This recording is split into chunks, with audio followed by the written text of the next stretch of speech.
Sebuah barak milik perusahaan perkebunan kelapa sawit di Desa Luenggayo, Kecamatan Tunom, Kabupaten Aceh Jaya dibakar warga saat aksi protes penyerobotan lahan. Warga mengklaim seluas 70 hektar lahan mereka telah diserobot oleh perusahaan milik Bupati Aceh Barat Tialai Dinsyah. Warga yang emosi selanjutnya membakar barak milik perusahaan perkebunan sawit tersebut. Warga juga menghentikan aktivitas para pekerja di lahan tersebut dan meminta alat berat dikeluarkan dari area perkebunan kelapa sawit. Kepala Desa Lunggayo, Saifiatuddin menyebutkan, sengketa tanah warga dengan perusahaan kelapa sawit telah terjadi sejak tahun 2010.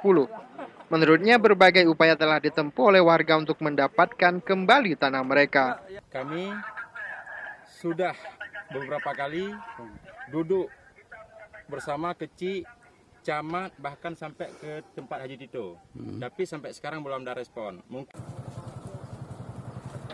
Sementara Bupati Aceh Barat Tialai Dinsyah membantah lahan yang dipekarakan warga tersebut miliknya. Menurutnya lahan itu berada di wilayah Kabupaten Aceh Barat dan milik salah seorang yang bernama Boy. Tidak mendapatkan penjelasan yang jelas, sejumlah wartawan kembali bertanya tentang hubungannya dengan orang yang bernama Boy. Bupati Aceh Barat malah menyebut wartawan nyengir dengan nada marah. Warga mengatakan sudah pernah melakukan mediasi dengan Bapak dan ke rumah. Oh, mereka udah datang, saya bilang nggak ada urusan sama saya. Jadi siapa juga Pak yang bertanggung jawab Pak? Si Boy, dia yang dari perusahaan. Itu utusan dari Bapak, si Boy. Bagaimana itu? Udah saya bilang saya tidak urus perusahaan lagi, nyet. Dari Aceh Barat, Arif Fahmi melaporkan untuk Aceh Video.